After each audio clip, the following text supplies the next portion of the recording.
17 mars. Post-scriptum de mon témoignage.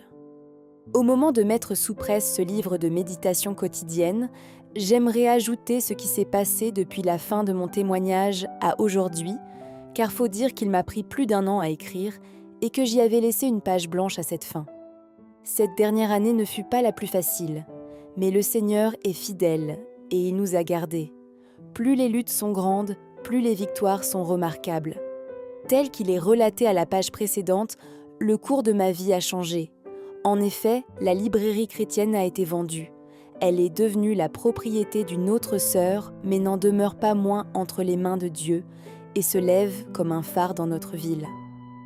Quant à nous, mon époux et moi-même, le Seigneur nous donne toujours un désir d'évangélisation, mais d'une manière différente, car nous allons visiter des gens dont le cœur est assoiffé de la parole de Dieu. Mon mari se retirera bientôt du marché du travail et nous avons un même désir qui est d'annoncer la bonne nouvelle, à temps plein, autour de nous. Déjà, une porte nous est ouverte très grande, dans une petite ville à environ 25 000 de chez nous. Dieu nous a présenté un groupe d'amis qui sont heureux d'ouvrir la parole de Dieu avec nous. Nous espérons que beaucoup d'âmes connaîtront Jésus comme leur sauveur personnel, attend ainsi le prochain retour de notre Seigneur et Maître. Encore une fois, le temps est court.